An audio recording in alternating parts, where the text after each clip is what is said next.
antes e o vínculo veio depois, naquele instante. Não é isso? Se é união estável, existe, eu vou viver em união estável com fulano a partir de hoje? Até existe, eu decido que vou. Mas nesse momento da decisão, já existe união estável? Não. Pressupõe durabilidade. Não tem que ser um vínculo durável, tem que ser duradouro, não tem que ser ostensivo, as pessoas não têm que enxergar esse vínculo. Se eu decidir hoje, eu posso subir lá no alto do Cristo Redentor e falar, eu vou viver em união estável. Eu ainda não vivo em união estável. Então não existe uma decisão prévia. Existe a constituição de fato de um relacionamento. Da mesma forma, a socioafetividade. Eu hoje vou adotar, similar ao casamento. Eu vou fazer todos os trâmites para essa adoção. Processo de habilitação, procedimento aqui judicial de adoção, sentença configurando o vínculo, celebração do casamento configurando o vínculo, eu tenho ali a possibilidade de mencionar no registro, não é isso? Esse estado civil. Igualzinho. A união estável, eu posso até fazer um registro disso, eu posso fazer, uma escritura pública, eu posso fazer o que for. Mas eu preciso o quê? De uma relação de fato duradoura, ostensiva, com todos os requisitos para se constituir uma união estável. A parentalidade socioafetiva, por outro lado, é idêntico. Eu preciso construir esse vínculo, ele precisa ser ostensivo, ele precisa ser recíproco, ou seja, tem que ter a posse do estado de filho. Tem que ter aquela relação maravilhosa de família doriana, o pai não briga com o filho, a mãe é maravilhosa, não é madrasta, porque ela é uma boa drasta, e aí o filho ama de paixão. Isso não é a afetividade no sentido de vínculo de parentesco. Quando a gente fala de afetividade, não é aquele amor positivo e eterno, não. Isso não existe nem na relação consanguínea, né, na verdade. Ou seja, eu estou falando de um relacionamento de pai e filho. Aquele que puxa a orelha, aquele que vai lá na escola e fala que está aprontando na escola, que a nota está baixa e vai pôr de castigo, aquele que vai recusar de sair, etc. É o vínculo normal de pai e filho. Se existe isso, se a sociedade vê, se o filho trata aquela pessoa como pai, não precisa chamar de pai, não. Tá? Não existe essa exigência de que chame de pai. Se trata aquela pessoa como pai, ou seja, lá na festa da escola, festa dos pais, quem vai? É ele. Lá na escola pergunta, você vai dançar quadrilha? Eu tenho que pedir meu pai. Não chama de pai, mas fala, eu vou pedir meu pai. Eu tenho que pedir minha mãe. Quem que é essa mãe? É aquela que era a madrasta, não é a mãe biológica. Ou seja, o que é de fato, o que é ostensivo é que vai formar essa relação. Houve essa formação, que nós chamamos de posse de estado de filho. Se houve essa formação, estou aqui no mesmo ponto de registro. Então, nós estamos falando de 3 naturezas de filiação. Todas as 3 estão no ponto de formalizar. Diante disso que nós acabamos de falar, vocês acham que existe uma natureza de filiação chamada filiação registral? Que é um erro muitíssimo comum, infelizmente. Gente, toda filiação para surtir efeito tem que ser registral. Ela pode existir de fato? Sim, um parentesco socioafetivo ele tem que existir de fato antes de existir de direito, não é isso? Um pai biológico pode não reconhecer a paternidade, mas viver a vida inteira como pai mesmo daquela criança, daquele filho. Tá? Aí tem duplo vínculo, tem o biológico, tem o socioafetivo, mas ele não é pai registral. Ele pode exercer formalmente o poder familiar? Não. Para que se exerça esse direito ligado à filiação, é preciso registrar. Então, toda a natureza de filiação, para que ela seja efetiva, para que ela surta efeitos, ela precisa ser registral. Então, nós temos que qualquer natureza de filiação, para ela se efetivar, ela precisa registrar. Então, nesse ponto que eu acabei de falar com vocês aqui, da adoção, consanguinidade, adoção e socioafetividade, todos esses 3 instrumentos podem ser levados a registro. E é o registro que vai fazer com que essa filiação seja erga omnes, surta os devidos efeitos legais. Tanto a declaração do pai biológico, falando que é pai, quanto o mandado de adoção, falando que existe uma adoção, tudo isso vai ser levado ao registrador. Quanto à declaração do sócio-afetivo com as devidas anuências. Tudo isso chega em sede de registro e vamos incluir no registro de nascimento. E nenhum deles vai ter a discriminação que se trata disso ou daquilo. Tranquilo? Uma vez formalizado no registro, aí a gente entra naquele grande campo de filiação onde tudo é igual. Tá bom? Então aí, vocês conseguem imaginar o seguinte: eu já sei como que é a parentalidade incluída no registro quando eu estou falando do provimento 16, que é o procedimento para a inclusão da biológica. Se eu já sei que eu não posso dar tratamento diferenciado, eu estou incluindo no registro pelo provimento 16 e pelo provimento 63, para eu responder quais são os efeitos a partir daí, ou seja, para eu saber se tem efeito sucessório, para eu saber se tem alteração do nome, para eu saber se exerce o poder familiar, se há igualdade de direitos, se vai ser herdeiro ou se vai herdar, se vai ser herdeiro ou se vai deixar bens para esses ascendentes, tudo isso você vai pensar que em relação ao provimento 63 vai ser idêntico ao 16. Então, se você sabe o 16, você já sabe os efeitos do 63. A diferença é da natureza. Chegou nesse ponto de registro aqui, cada um vai ter um instrumento diferente. Registrou efeitos idênticos. Tranquilo? Questões materiais.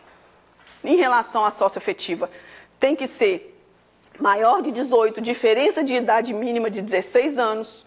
Ou seja, se a pessoa tem 18 anos, para ela reconhecer uma paternidade, por exemplo, ela tem que ter vivido com essa criança, tem que ter no máximo 2 anos de idade, porque tem que haver a diferença de 16, tá?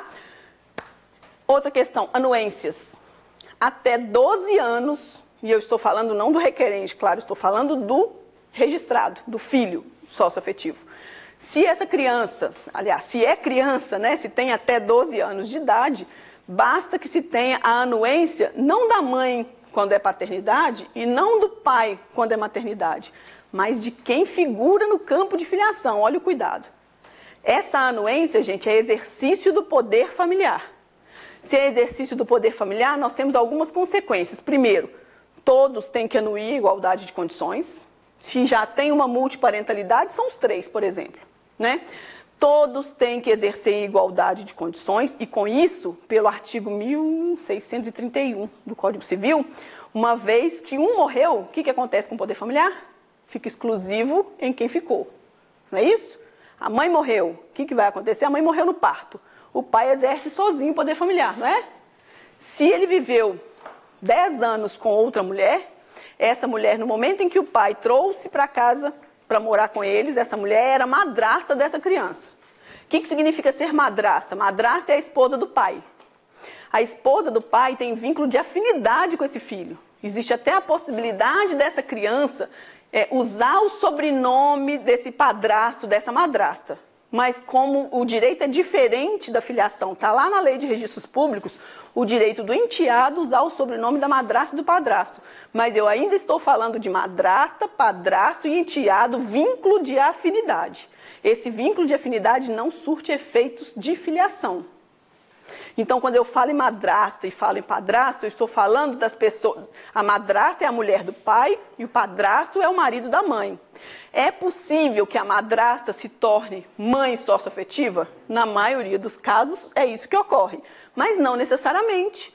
Uma madrasta pode, por exemplo, ir morar nesse ambiente familiar quando o menor estava lá com 12 anos e nunca exerceu a posse de estado de filho. Eu sou só madrasta, eu sou esposa do seu pai. Quem vai te levar no médico é seu pai. Não, seu pai não pode, eu vou te levar, mas o irmão pode levar, o vizinho pode levar, não significa que é mãe. Eu vou te levar lá na escola, mas todo mundo da escola sabe que eu sou madrasta, não mãe. Tá? Então é diferente. Uma coisa é a madrasta, vínculo de afinidade, com direito, inclusive, de usar o nome por processo judicial, o que não traz efeito sucessório, efeito nenhum de filiação. Outra coisa é que dessa relação constrói-se uma relação que podemos chamar de posse de estado de filho. Se isso ocorreu, deixou de ser madrasta e padrasto, agora é pai e mãe. Tá? E nessa situação, essa inclusão, se eu estou falando de uma criança, essa inclusão fica aí condicionada à anuência de quem exerce o poder familiar. Então, no nosso exemplo, se a mãe morreu e se essa madrasta, se essa mãe nova, né, socioafetiva, é a ex-madrasta, tem que ter anuência do pai. A criança tem menos de 12 anos. Se essa criança já fez 12 anos, mas ainda até 17 anos, entre 12 e 17, 18 incompletos, ou seja, um menor, mas que tem acima de 12 anos, essa anuência de quem exerce o poder familiar tem que ser acompanhada da anuência do próprio registrado. Nós estamos falando de anuência de quem é absolutamente incapaz? Sim. É uma relação jurídica do absolutamente incapaz? Não. Essa anuência, quem vai dar fé dessa anuência é o registrador, o comparecimento tem que ser perante ele, o menininho vai escrever o nome dele lá, mas aquilo não pode ser considerado uma assinatura de forma a criar relação jurídica, de criar responsabilidade para esse menor absolutamente incapaz. É uma forma do registrador provar e dar fé de que aquela criança concordou com aquela inclusão, aquele adolescente, no caso. Tá?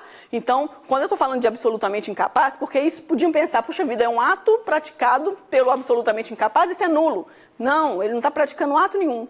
O registrador está fazendo constar ali, ele escrevendo o nome dele como prova de que ele compareceu e anuiu.